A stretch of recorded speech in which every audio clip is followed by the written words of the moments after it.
everyone, hopefully you all are well and good and having a very good day because I'm feeling very happy. We have beaten Middlesbrough 6-1 yesterday in the Carabao Cup second leg and we are through to Wembley to hopefully face Fulham. I know it's going to be Liverpool, but hopefully Fulham in the final and a chance to win a trophy. We scored 4 goals within the first 45 minutes. 6 goals in a game for the 2023, which was an absolute horror movie. It's been a great 2024 so far. We have been really good at home and really solid. The match started with us picking a really good lineup. The manager finally going very attacking, the correct lineup. Chile was back playing a left back. We were really good. We started the game on the front foot. Thiago Silva at every opportunity was trying to find Chilwell, who was making some very good runs. Should have won a penalty, but there was no VAR. Levi Colwill at every opportunity was trying to find Raheem Sterling. We were very quick. Yes, there were 2 or 3 opportunities where Middlesbrough countered really well. They could have scored from the corner kick, but once we got the first goal,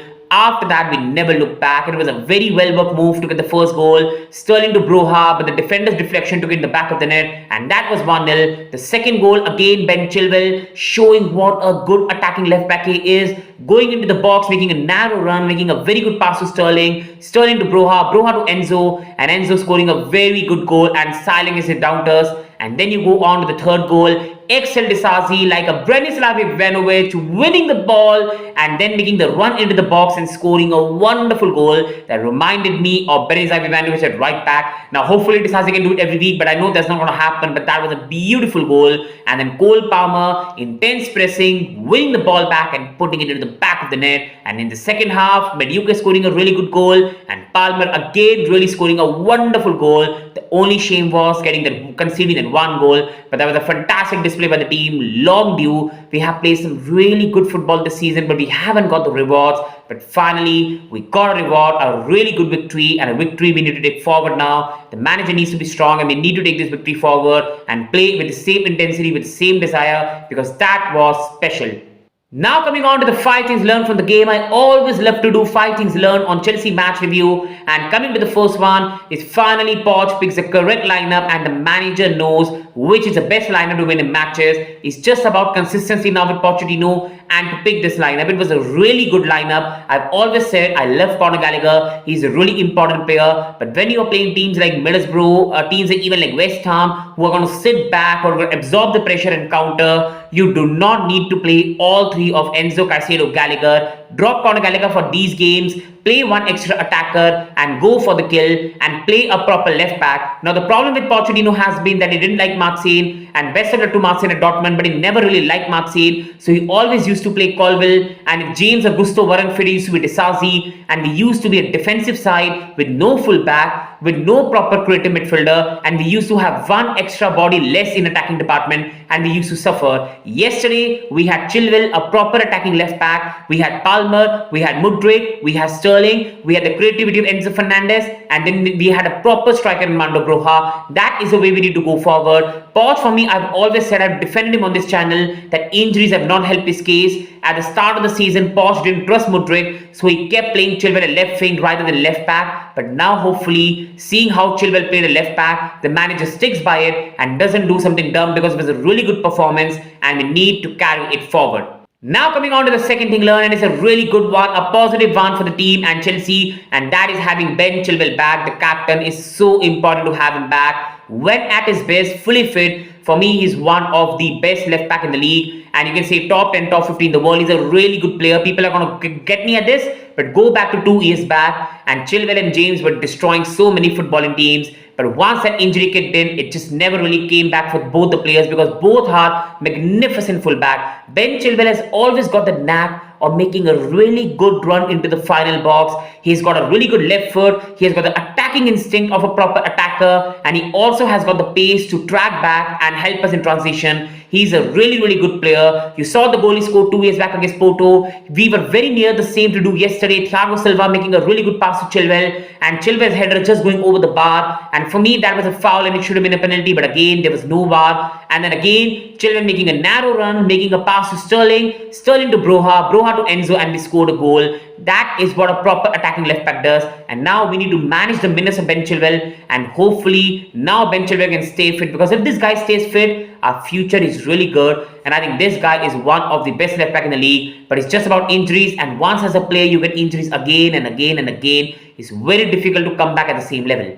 The third thing learned yesterday was how good we were, how direct we were in our attacking qualities. The problem that I had earlier with Chelsea in terms of the way we used to play is we used to be either very quick.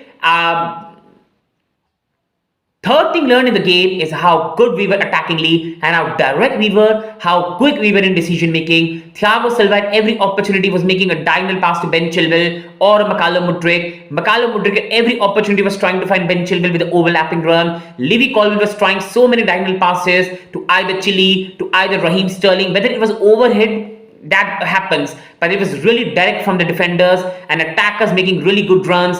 Enzo was direct, Palmer was direct, and we were really quick in transitions.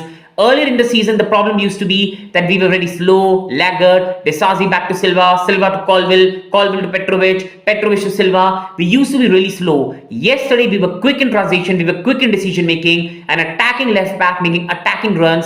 And Levi Colwill, playing at his natural position, was able to cut the passing lanes. Silva making some really good passes, Sterling making some really good runs, and it was really making us very quick and difficult for Middlesbrough to handle. And hopefully, we carry this forward, this quickness, this directness, and this overall, you can say the pressing, the intensity. Hopefully we carry this forward. Now coming on to Levi Colwill, the fourth thing learned, and I've always said I really like Levi Colwill and he's a fantastic player. He's one of the best passers in our team. He's a really good player in terms of cutting passing lanes, but he was playing out of position. Now many people have been going at him this season, but a centre back playing a left back who doesn't have a pace, you have to overlap as a left back, it becomes a problem. Colwill doesn't have the pace, and as a left back when you're going up the field, you're going to be in trouble in transitions, and that was not a natural position of Levi Colwill. Finally, when he plays at his natural position, he's playing some really good passes. His defensive looked really assured. He was solid with Thiago Silva. His passing was really good because he was more in the central of the pitch at the left side and making some really good passes to Chilwell and Mudryk and Sterling. That is what I want to see from Colwill, and hopefully it stays the same. Silva Desasi should be fighting for the right centre back spot, and Barisheli Colwill should be fighting for the left centre back spot. And hopefully Chile can stay fit for the season, and then Gusto at the right, and then we'll have two attacking fullbacks, two proper centre backs, right and left footed, and with Enzo and Caicedo more deeper, we'll have proper attackers in Palmer and Kuku, Jackson and Sterling, and we'll be a much better side for the rest of the season.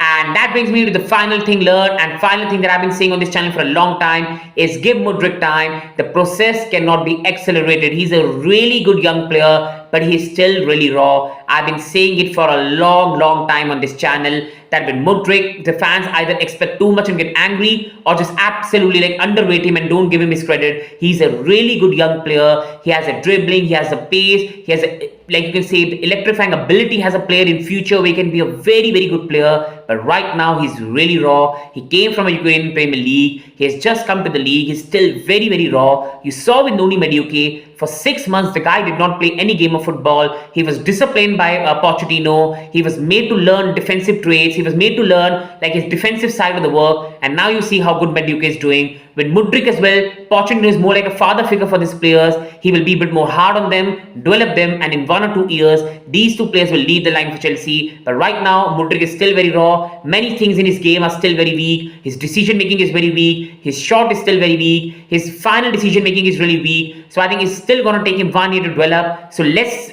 have Raheem Sterling continue for the season, Mudryk learning under him, and hopefully in the future, in 1 or 2 years, he and Madueke will lead the line for Chelsea and will be a better team, because the boy has a talent, but because the price tag, which is not his mistake, and the expectation, I think we will try to put too much pressure on him when the guy has still so much to learn and develop. You cannot accelerate a process for a player that's very raw. That's my opinion on Mudryk. That's my 5 things learned. Please like, please subscribe. Thank you, and wishing you the best. Thank you.